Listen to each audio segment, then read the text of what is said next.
अब्द मुस्तफ़ा रज़ा ख़ां बरेलवी बड़ा पसंद था उनके अब्द मुस्तफ़ा लिखना। इस पर तो उस ज़माने में किताबें लिख दी गई कि ये तो मुशरिक है, अब्द मुस्तफ़ा लिखना शिरक है। आप पढ़ें ना तो आपको पता चल जाएगा। ये इसी के अंदर जाउल हक़ के अंदर पूरी दलील के साथ है। 6 पर्चे लिखे हैं हज़रत ने, मुफ्ती अहमद यार ख़ान साहब ने पूरे 6 पर्चे लिखे हैं। अब्दुल मुस्तफ़ा ये कहते हैं नाम रखोगे तो मुशरिक है, ये है शिरक शिरक शिरक शिरक। अल्लाह आला हज़रत ने इसका मुख्तसर मैं आपको जवाब देता हूँ कुरान और हदीस की रोशनी में। अब ये थोड़ा सा समझना तवज्जो से। आला हज़रत ने कहा तुम कहते हो अब्द मुस्तफ़ा नाम रखना शिरक है, तो सुनो कुरान पाक में अल्लाह रब्बुल आलमीन ने बंदे को अब्द कहा। अब कैसे, सुने सुने कुरान पाक की आयत करीमा में एक जगह इरशाद होता है कि जब तुम्हारे करीबी अजीज़, करीबी अजीज़ा, अजीज़ रिश्तेदार, खूनी रिश्ते, जब कोई बेवा हो जाए, ठीक है ना, उसका शौहर मर जाए या उसकी बीवी मर जाए, अब वो तन्हा हो गया ना, तो अल्लाह का हुक्म क्या, उसकी फ़ौरन शादी कर दो और कोशिश करो उसको साले नौजवान मिल जाए या साले औरत मिल जाए, उसको निकाह के बंधन में। आप समझते हैं इसके बाद मामलात क्या होते हैं, तो इसलिए उसको बंधन में बांध दिया जाए। अल्लाह फरमा रहा है कुरान पाक। तो जब बांध दिया जाए तो तुम ये ना सोचो कि यार वो तो मेरे को गरीब का रिश्ता मिल रहा है, गरीब का क्या करेगा ना। अल्लाह फरमा रहा है वल्लाहु वासिउन अलीम, अल्लाह बड़ी वसअत वाला है। तुम अपना काम करो, अल्लाह अपना काम करेगा, उसको गनी बना देगा। तो यहाँ कुरान पाक में जो अल्फाज आया ना वो मैं पढ़ रहा हूँ। अल्लाह ने फरमाया ए बंदों तुम अपने अब्द को, जो तुम्हारे माते अब्द कहा, अपने रिश्तेदार, अजीज़, दोस्त, अहबाब, इन अपने अब्द को, इनको फ़ौरन के फ़ौरन रिश्ता अज़वाज में मुंसलिक कर दो।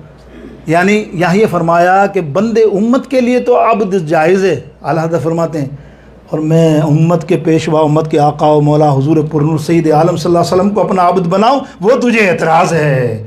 फिर आगे हदीस बुखारी की लाए, देखते जाओ बुखारी की। आज थोड़ी सी ये मेरी गुफ्तगू ऐसी कि शायद आपको लगे क्या क्या बातें कर रहे हैं। ऐसे ही कभी कभी आला हज़रत की बात करो तो इल्म से हटकर बात करो तो लोग कहेंगे यार ये तो ऐसे ही मार दी, उन्होंने 2-4 करामतें बयान कर दी, चले गए। ना ना, इल्म की बात सुनो। देखो आला हज़रत के मलफूज़ात से पढ़ रहा हूँ।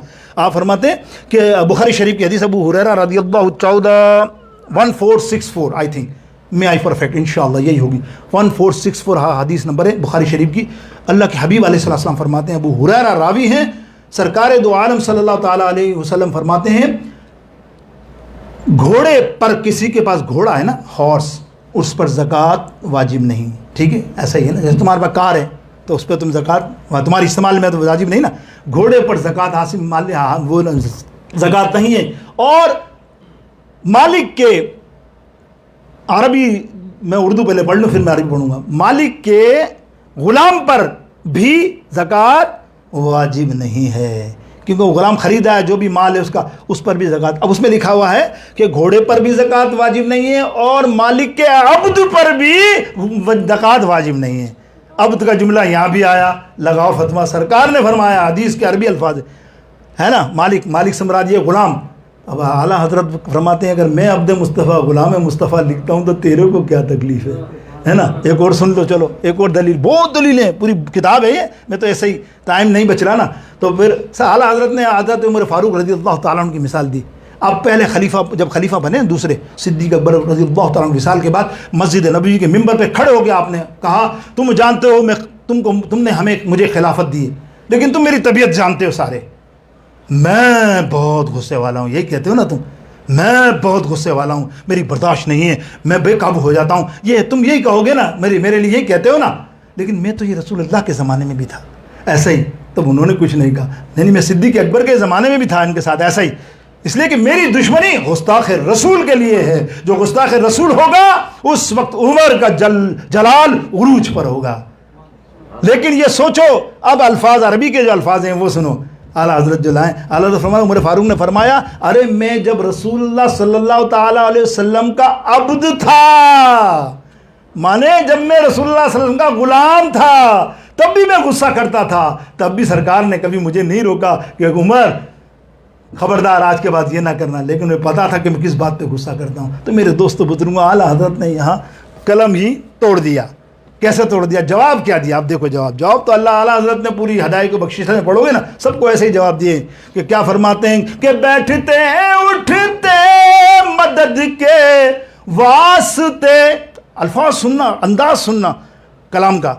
बैठते उठते मदद के वास्ते या रसूल अल्लाह, कहा फिर तुझको क्या, अरे फिर तुझको क्या या रसूल अल्लाह, कहा फिर तुझ। और देव के बंदों से हमको क्या गरज, है देव के बंदों से हमको क्या गरज, हम हैं अब्दे मुस्तफ़ा, फिर तुझको क्या।